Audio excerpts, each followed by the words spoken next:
We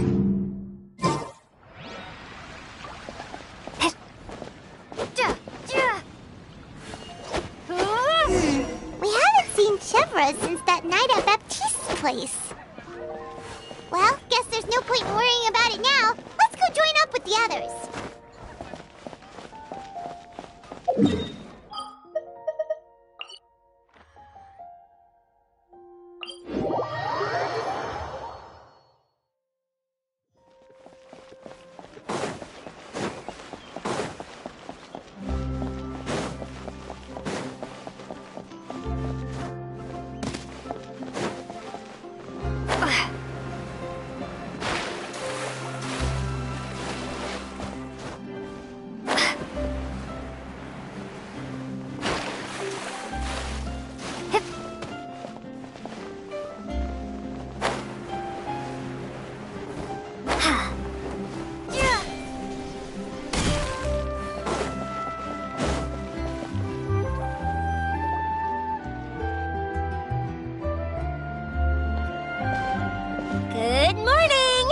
Hayaka and I were just talking about you. Is Chevra still not joining us today?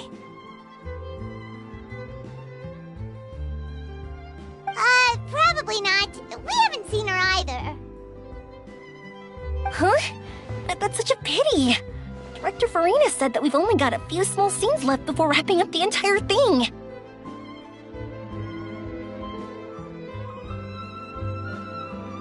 She even said that she'll get me into a couple scenes, so everyone will have a chance to shine in front of the camera.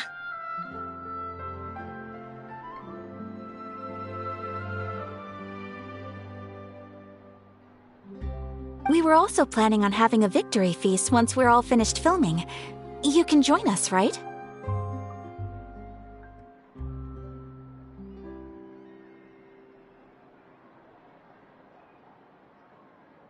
If only Chevros was here.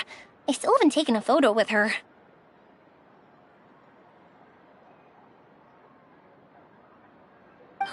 I'm afraid that can't be helped. Those special patrol folks are like phantoms when they've got a case on their hands.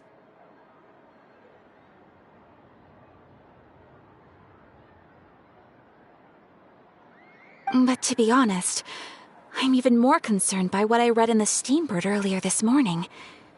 It said that the killer in the murder case was none other than the author of the Two Musketeers.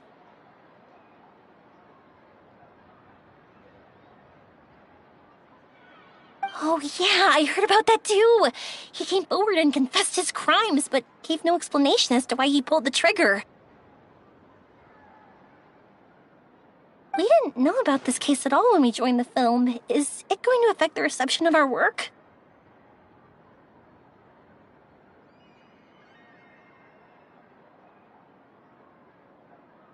From a pure publicity standpoint, this will draw a lot more attention to our film. I have to say, though, that no director can be perfectly comfortable with garnering attention through means other than artistic skill. To be fair, I feel like that ship sailed the moment you allowed yourself to be named as the director on our posters.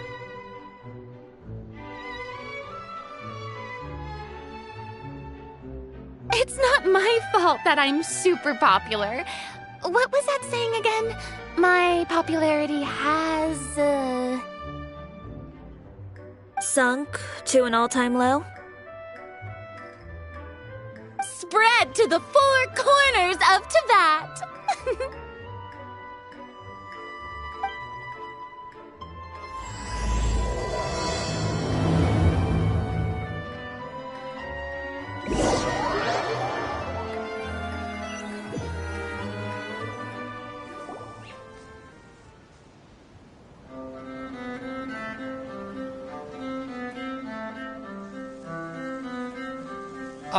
Excuse me, everyone. Xavier! Feels like it's been ages since we last saw you. I've been talking nonstop with the Film Association, and I'm absolutely swamped trying to coordinate the film's marketing. So forgive me for not being around more often, but please believe me when I say that I will make sure everyone's hard work gets the exposure it deserves.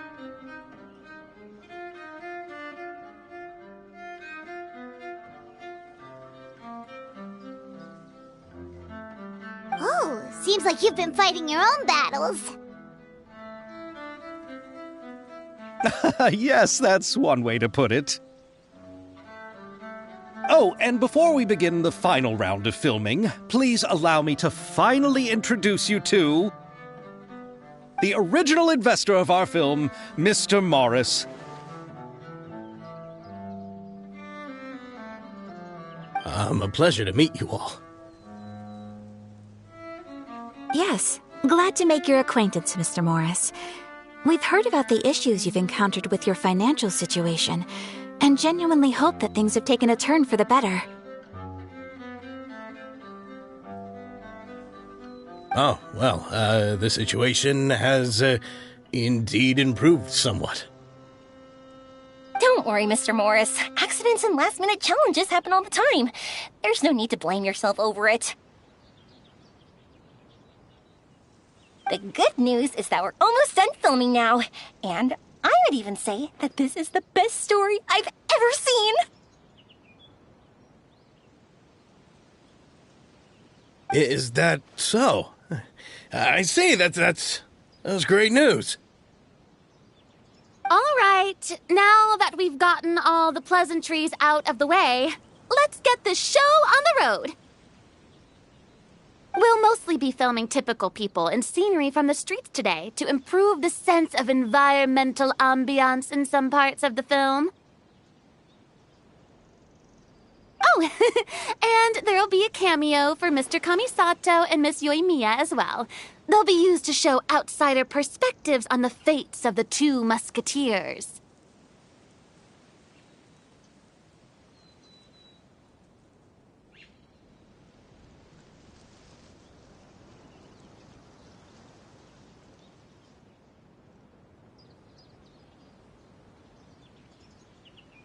That's right. Ayato should be here any minute. Excellent! Then let's start with the scenery shots. Camera and clapper loader, you're up. Yep, we'll be ready. Remember, all we need are some wide zoom shots of the streets. If you happen to find some particularly lovely patches of flowers and grass, feel free to grab some close-ups of those as well.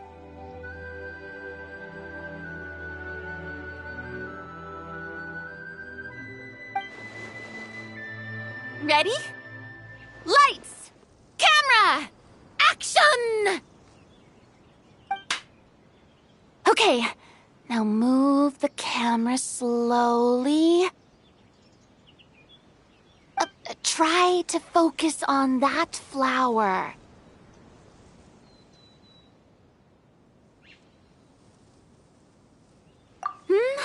What's wrong? Just adjust the focal length a bit.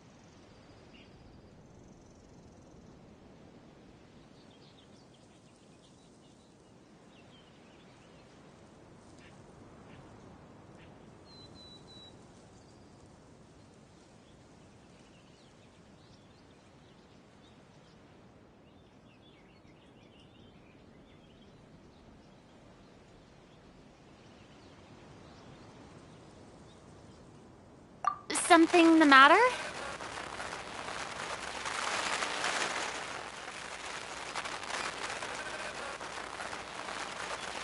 Huh? But wasn't it working fine for all the days before?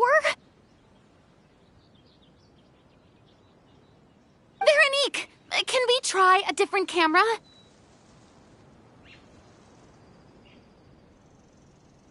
No problem. How about this one? All right, let's give it another try.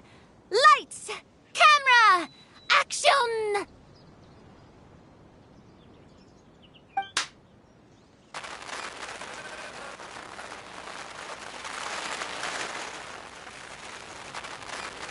Don't tell me. This one is broken too? Veronique, do we have any other spare ones we can use? I'm afraid we only brought these two today. What? Then go find a workshop to get them repaired right away. Oh, and you too, Bono. Go find our spare camera in the warehouse and bring it back to the set.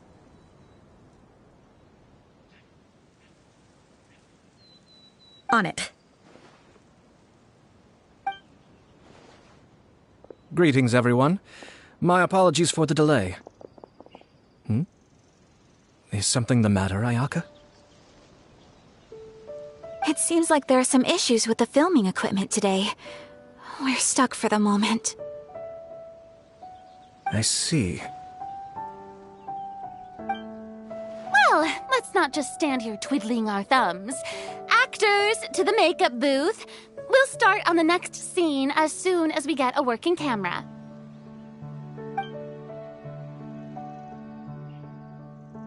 The people at the workshop told me that the part which holds the lens in place seemed to have fallen off. That's super strange. It was perfectly fine just yesterday.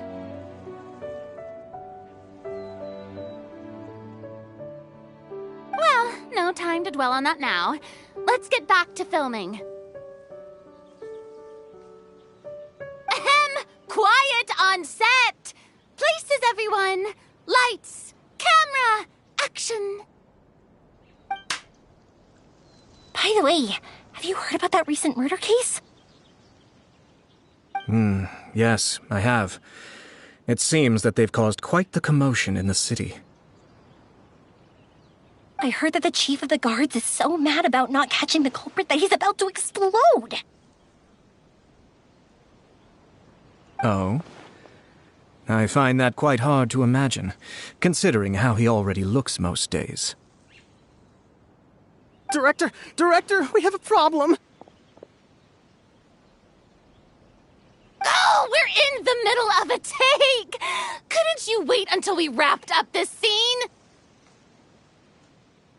No, Director, our film, all the finalized film that we've been keeping in the case has disappeared.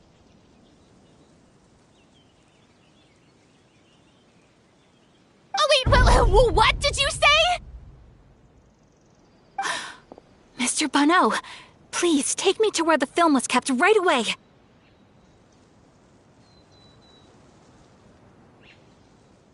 I'm coming too.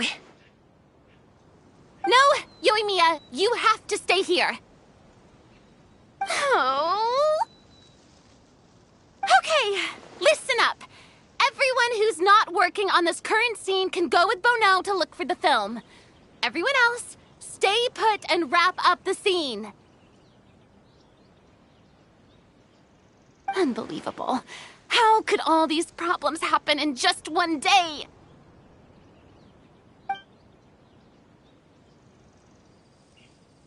We're back. How did it go? Did you find the film? We found it in the sewers. Huh? In the sewers? Is the film still okay? We discovered it just in time, so we should still be able to salvage it. The others are checking now to see if we lost any specific scenes.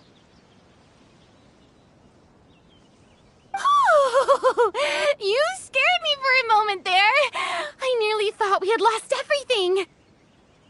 I really don't want to experience that feeling of despair again. Okay, but who could have stolen the film and dumped it there?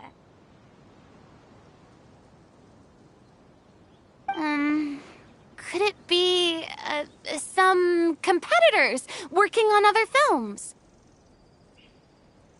But if they wanted to harass us, why wait until the last day?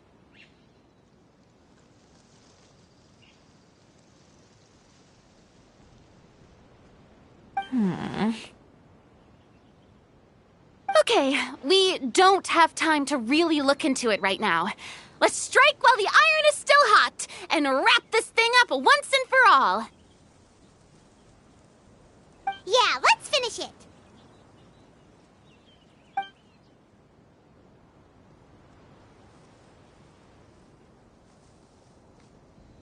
I would like to officially announce that our entry to the festival, The Two Musketeers, has now concluded filming! Ugh, Paimon is spent. It's so late already. Even though the filming process proved to be extremely challenging, everyone provided valuable and unique contributions to the final product. Thank you all for your dedication and support. And just like Director Farina, I would also like to extend my most heartfelt thanks to all of you. Really, you've all helped me so much. All right, let's save the awards speech for later, and hopefully also get some rehearsals in before the real thing. Anyway, now it's time to party! Let's all make our way to the beach and have a celebration feast so loud and fun that even the blubber beast will want in.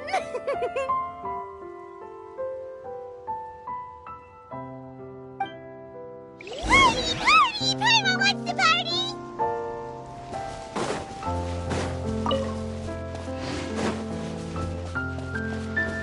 Whoa, this place is hopping.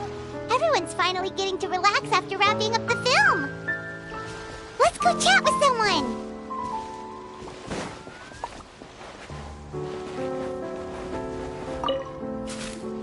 Farina! Oh, my darling clapper loader and camera operator. You've both worked really hard. Paimon thinks you worked even harder than us. Honestly, Paimon was getting a little tired of playing with the clapperboard by the end of it. Worst of all, Paimon started having dreams of you shouting, "Lights, camera, action!" into Paimon's ears. The actual dream can't even start until you've yelled that. Hey, if anything, shouldn't I be more grand and delightful than your dreams? We've been through so much together, and that's how your brain remembers me?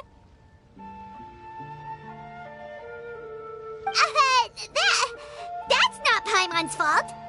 We've just used the clapperboard too much lately. Anyway, what's most important is that we've wrapped the film. I'm pretty confident that we'll take first prize.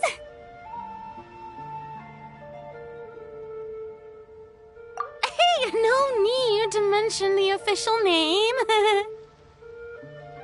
Wait, now that you mention it, if we did win the prize, would Farina just get a statue of herself?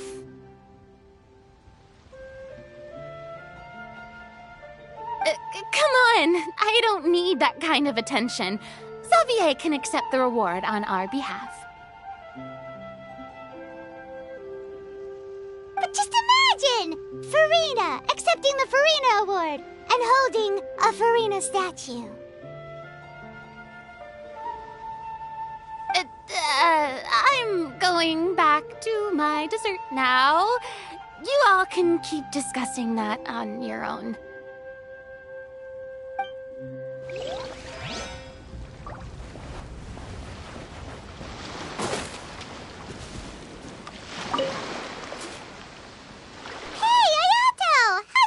Going? Everything went rather smoothly. Thank you for your concern. Ayato told me that we've already confirmed the dates for some Inazuma Fontaine cultural exchange events. So the next time we visit, we'll be doing so in our capacities as the representatives of the Yashiro Commission.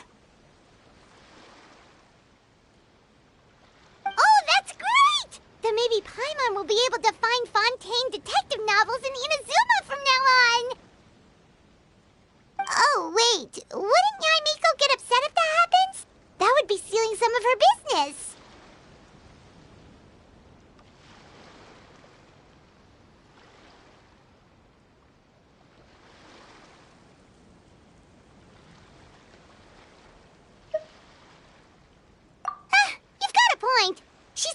complaining that light novels have become bland and too predictable after all. The cultural exchange won't only feature literatures of both nations, of course. We have also made plans for cross-cultural engagements in the fields of gourmet cuisine, toy making, and artisan craftsmanship.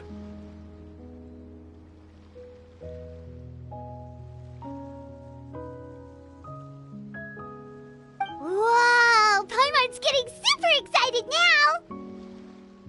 When the time comes, be sure to visit and participate in all the events.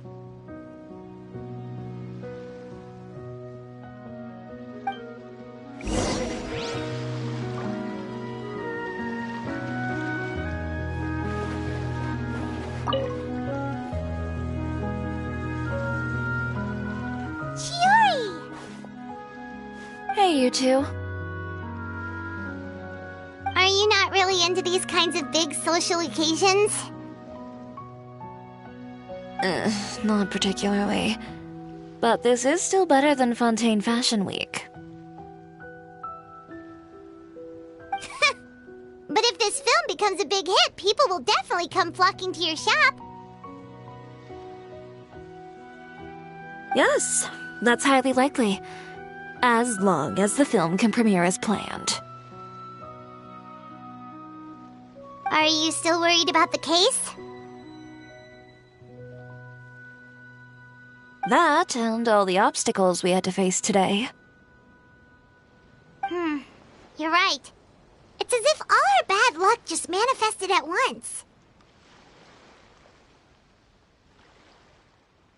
But why today of all days?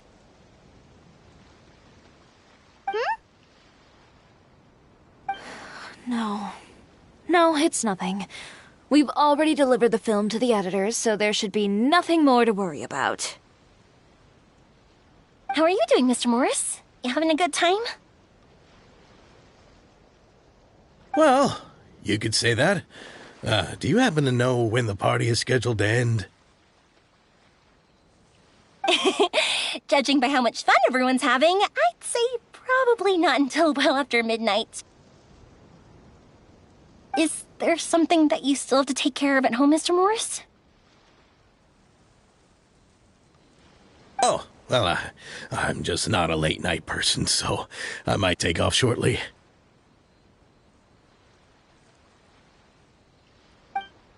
Oh, no! Silly me. I almost forgot something super important. Oh, what is it? I prepared a whole batch of fireworks for the party, but I forgot to bring them over from the warehouse.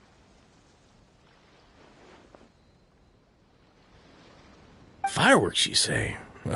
That's, truly a pity. Sorry things didn't go as planned. Could you help me carry them over, Mr. Morris? I won't be able to fetch all of them by myself. Me? Are you sure that you can't find anyone else? I just wanted to make this a surprise for everyone. The warehouse isn't far from here. We'll be there in no time. Pretty please, Mr. Morris. These are some of the best fireworks I've ever made. So I also want you to see them before you leave. They're stunning. I promise that they'll be a once-in-a-lifetime experience that you'll never forget.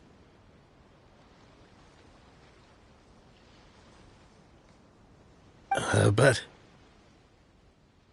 It's okay. Just come with me. If we're sneaky enough, nobody else will see us leaving. All right. The warehouse is right over here.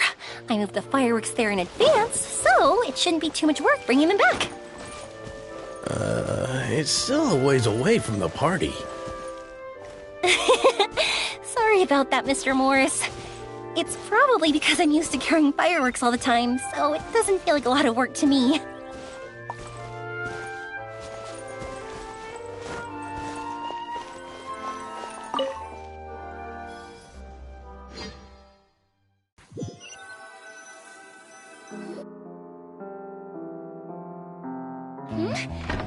dark in here. Wait here, Mr. Morris. I think the light switch should be somewhere over here. Why did I have to get roped into this? What was that?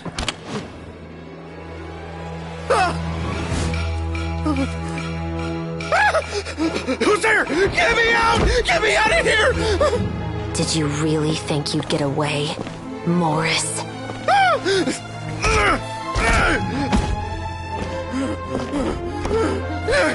You've got the wrong guy. It wasn't me. I'm not the killer.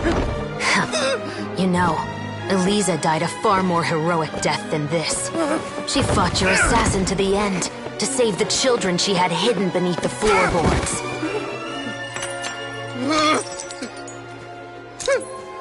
That is Eliza's pendant. The one with a photo of you two inside.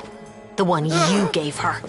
Ring any bells? It's a fake! It has to be! There's no way! No way your assassin didn't destroy it, you mean?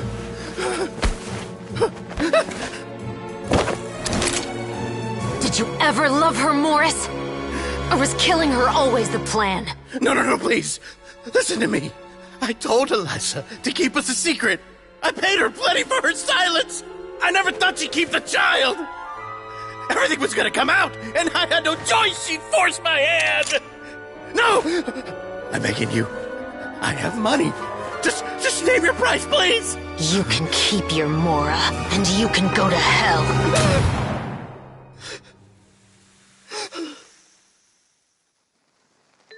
I'm Captain Shovraz of the Special Patrol. Morris, you're under arrest for Eliza's murder. Huh?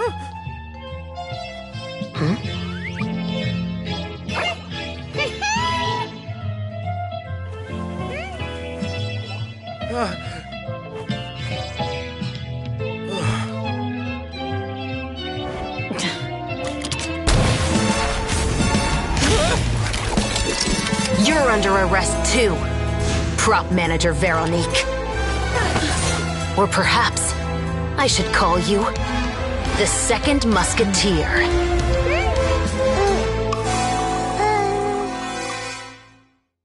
Wait, what's going on? This wasn't in the script.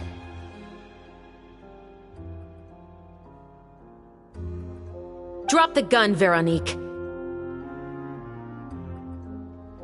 Why? Why would you keep me from exacting revenge on this heartless monster? Drop your weapon.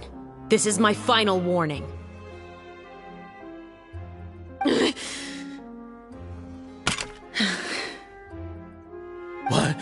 What is going on?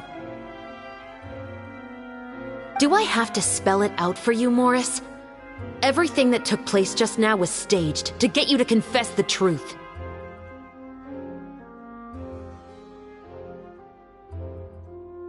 But this last part is all improv, of course.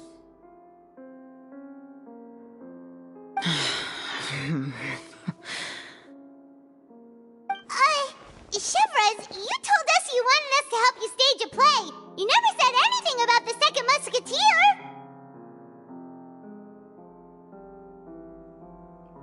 It's because even I had no way to confirm my theory until now. Thank you for your performance, Yoimiya. Could I trouble you to go and bring in the other Special Patrol members? They should be on standby just outside. Oh, and please tell the other cast members not to worry about us. We'll be rejoining them shortly.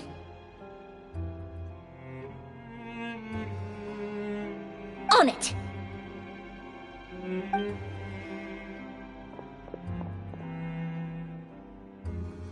So what do you think, Morris? Care to talk about what happened 20 years ago?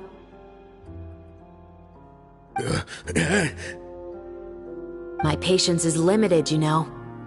Don't force me to take you back to the interrogation room. I'd wager that you wouldn't last for more than a minute in there.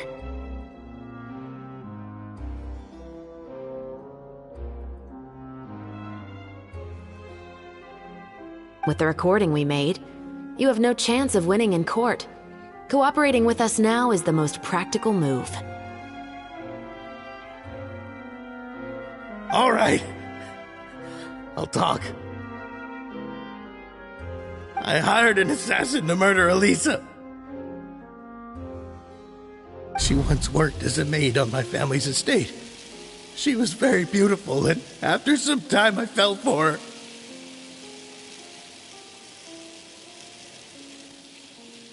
We kept our relationship a secret and carried out an affair for some time, but it wasn't long before she became pregnant.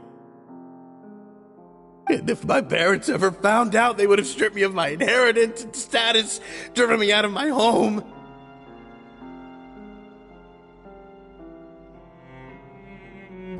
I also didn't expect Elisa to insist on bringing the pregnancy to term.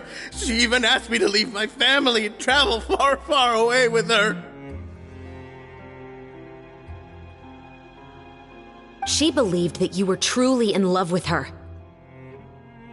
I didn't have a choice. I gave her a large sum of mora, told her to leave the family and to get rid of the baby. But then years later, she sent me a letter. There were photos of 2 children, and she even asked if I could find some time to visit them.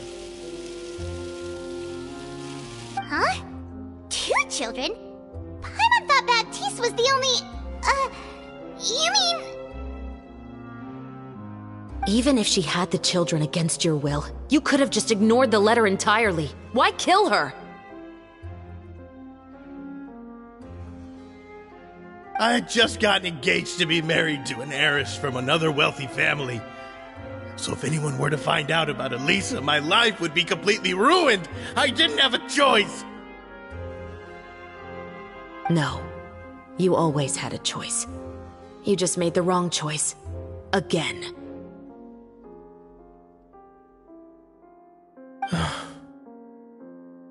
Do you know how it feels to watch your mother be killed right in front of you? My brother and I were hardly even school age yet. We were hidden beneath the floorboards, grasping each other's hands like a lifeline. We were so terrified that we didn't even know we could ever take a breath.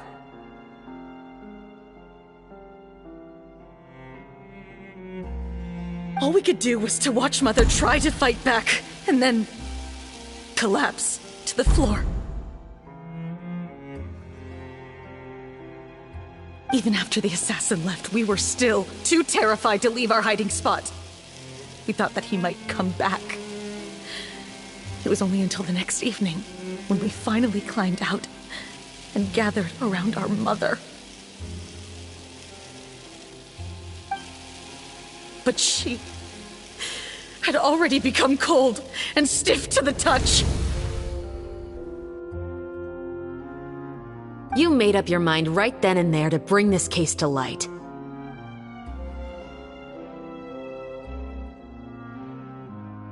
Not only that, we resolved to get our revenge. And that's why you became the Musketeers. No, that's why I became a musketeer. The man from before was also killed by me. My brother had nothing to do with it. I figured as much. You did? I once told these two that he didn't look like a killer to me. His confession from that night also rubbed me the wrong way.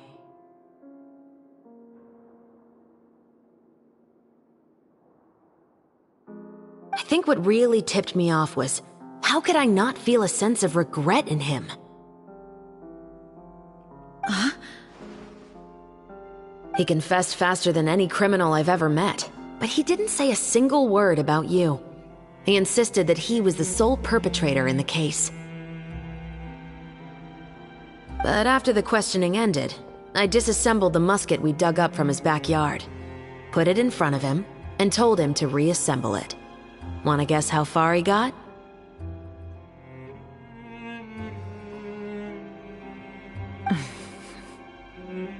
He had no idea where to even start. He's never touched a gun in his life. Based on that, I determined that he was not acting alone. He only surrendered himself to draw our attention and create a moment of opportunity for his partner. So, I decided to play along.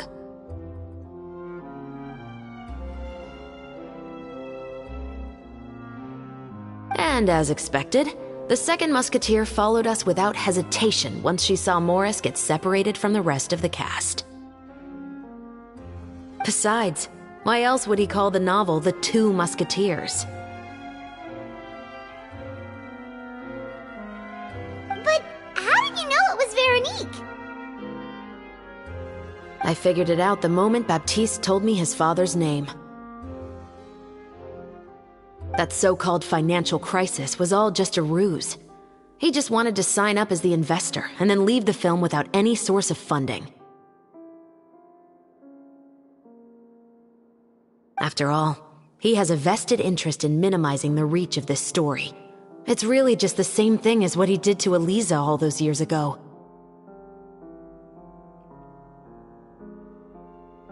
Human scum. But then Xavier pulled out all the stops and got the film made against all odds. Morris couldn't have that.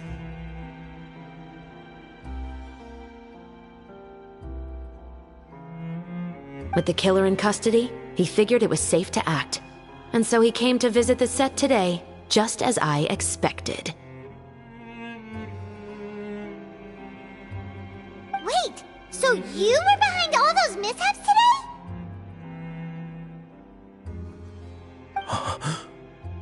As for the identity of the second musketeer, I assumed they'd probably stay close to Morris and look for an opening.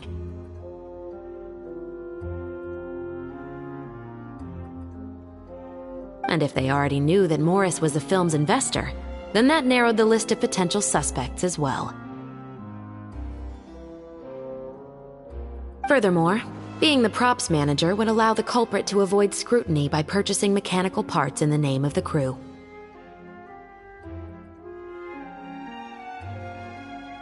With that hypothesis in mind, I went back to check Baptiste's orphanage adoption records. Guess whose name I saw on the same page, just a few lines from his.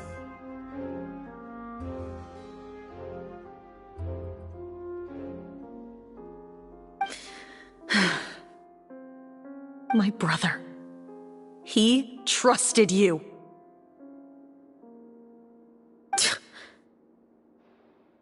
As in, he trusted me to perform the deed on his behalf? He trusted you to stand on the side of justice. I am. I thought you could do it as well. Oh, the look on your face when you told him to go to hell. I really thought you'd put a bullet in his brain.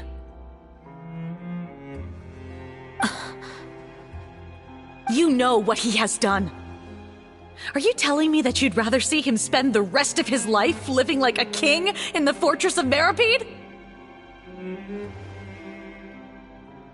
I will never be able to forget the feeling of my mother's cold, lifeless hands. And you would call this ending fair? Is this what you call justice?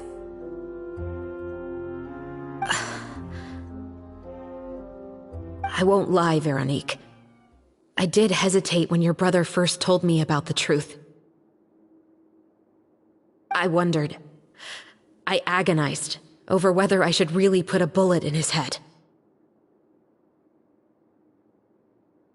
So why don't you?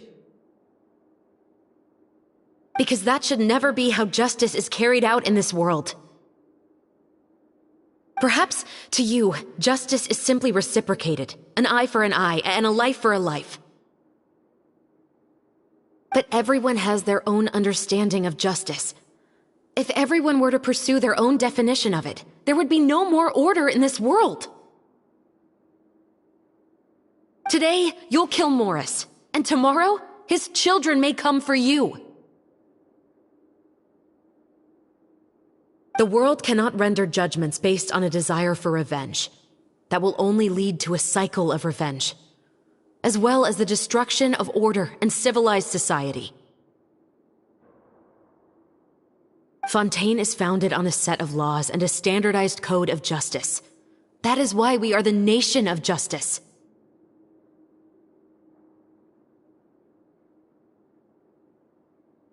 But with all that said, I will promise you this. Morris will not lead a cushy life in the fortress of Meripede. Chevros, the rest of the special patrol is here. Thank you so much, Yoimiya. Letelier, Terena, please take them away.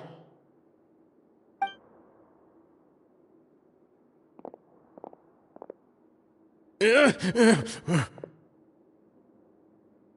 still can't agree with your reasoning. I know. Justice has not been delivered. At least, not today.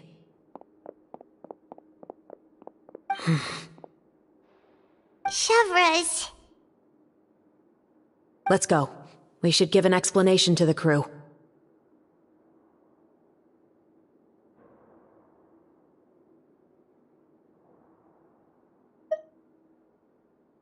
Thank you for your concern. I'm fine.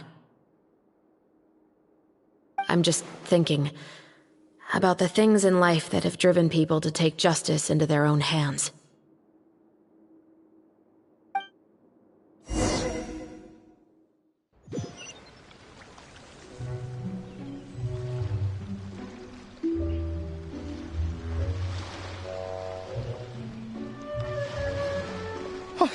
Who would have thought Morris would turn out to be...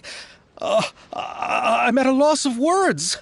How could he have done something like this? I'm just glad that you're all safe and sound. Who knew that such a labyrinth of cases would be behind this story?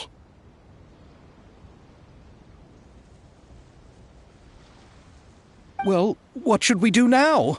We have a finished film, of course, but should we still go ahead with the premiere? What do you mean? Shouldn't you be even more motivated to spread the word now that you've learned the truth? Chiori is right. I'd also like more people to see this story for themselves. But the real ending of the story seems to have deviated somewhat from the one in the script. Is that still acceptable to you, Miss Chevros?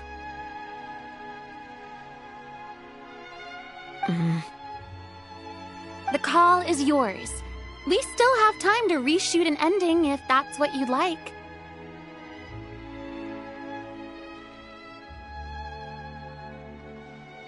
No, it's fine as is. I like what we have for the catharsis. Romanticism is what gives works of art their appeal. Fiction is able to explore means of restitution that could never work in real life.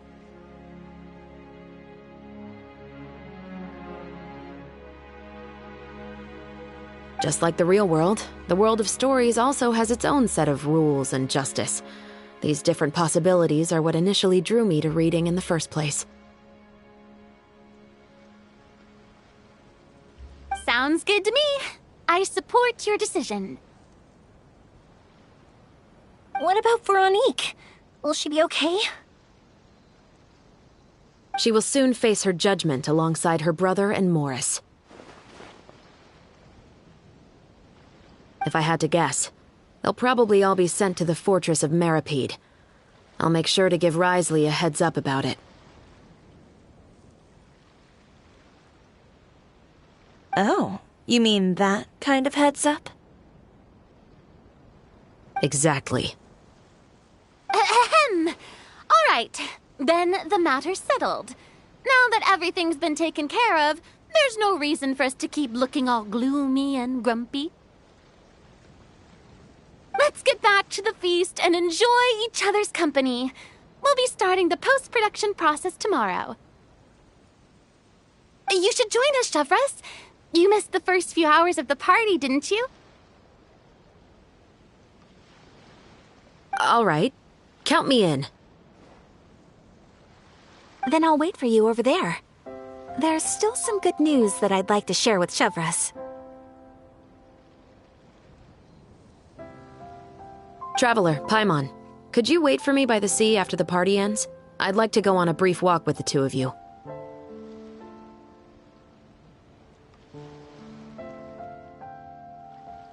Thank you very much.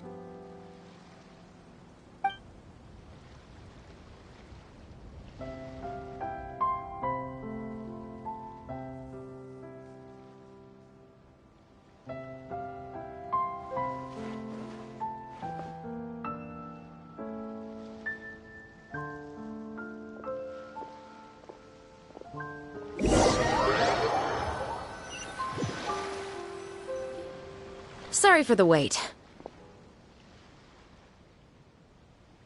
Oh, we weren't waiting long at all. Is there something else you wanted to tell us? No, I don't have anything new to share. I just felt that since you were my investigation partners, I should have another conversation with the two of you.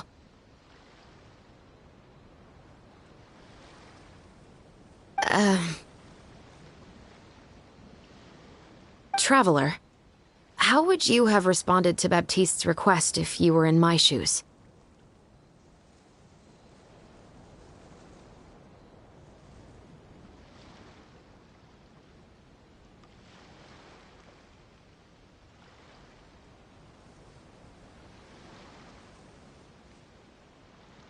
Is that so? Well, thanks for sharing. When I was young, my father often took me here to swim. We'd come rain or shine, even when it was freezing cold. He told me that swimming was the best activity to train one's strength of will. You could never give up before reaching the shore, especially when the water was cold. Oh? Why's that? Because the moment you give up would be the moment you die. At that point, I still hadn't received my vision. One winter, the chilly wind felt almost like knives on my skin, and the seawater was so frigid that it numbed my toes the moment I stepped in. I cried and begged my father to spare me from having to swim across, but he wouldn't listen. He used to be a member of the Special Patrol as well. You could say it was his way of educating his children. That sounds awful. When he saw that I wouldn't stop crying, he just picked me up and tossed me into the icy water. The bone-chilling cold took away my senses. I couldn't feel anything but fear and rage. I waited for my father to save me, but one look and I knew he'd already started swimming for the opposite shore. I realized that if I were to give up, I really would die right then and there. I used all of my strength to try and catch up to my father. Those few minutes felt longer than my whole life up until that point. I did, however, make it to the other side. I've never felt afraid about anything in my life after that, nor have I ever cried again. That way of teaching would have never worked on Paimon. Yeah, I don't think that was the right method for anyone. It's just that, working now as I am in the pursuit of justice, I still sometimes feel like I've been tossed into that winter sea all over again. The anger and the helplessness. Chevreuse. But the worse I feel, the more I know to never give up. The alternative would be to forever lose myself among the waves. Anyway, how about a race? Neither of us will drown, but we can still see who swims faster.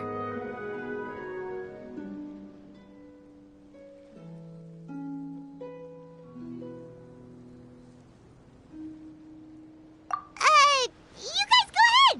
Paimon will grab the clapperboard to mark the start of the race.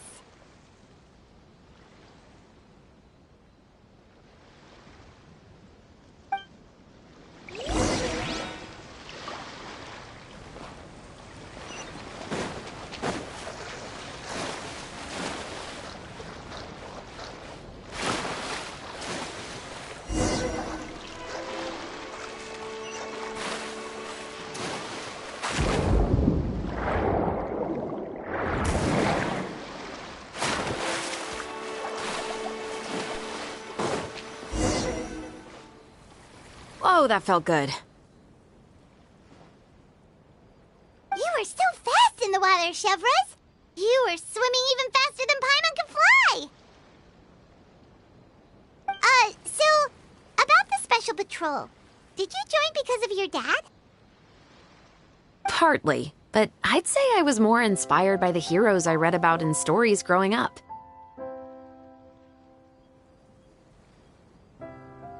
Oh, so it's due to your love of stories. Of course, it was only after I joined the Special Patrol that I learned that truth is often stranger than fiction. Come on, let's walk a bit more.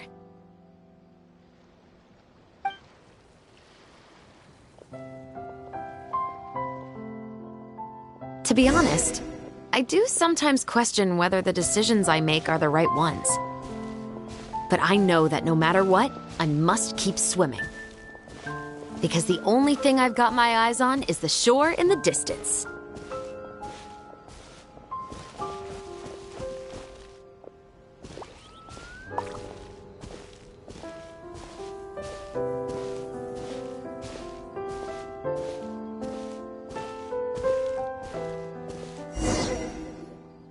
Thank you for coming on this walk with me.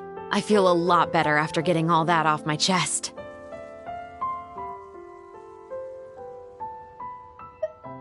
Huh. We're nearly back at Baptiste's house. Huh. You're right. I didn't realize we were so close.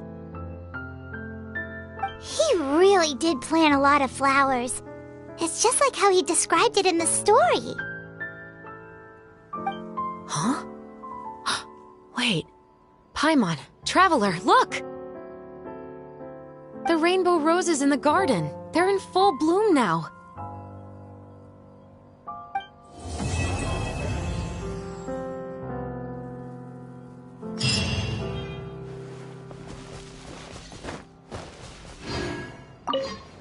Even though it's a bit late, I must thank you for investigating this case with me. Not on behalf of the Special Patrol this time. It's a personal expression of gratitude from yours truly. Oh, you want to hear more about my father? To be honest, I didn't spend that much time with him. He was always busy with the Special Patrol, so he would often return home really late at night. Some nights, he didn't come home at all. Once, he didn't come home for a long time, maybe a whole week or so. When I went out to buy food, I learned that he had become a criminal, and by extension, that made me a criminal's daughter. But we can talk about that another day.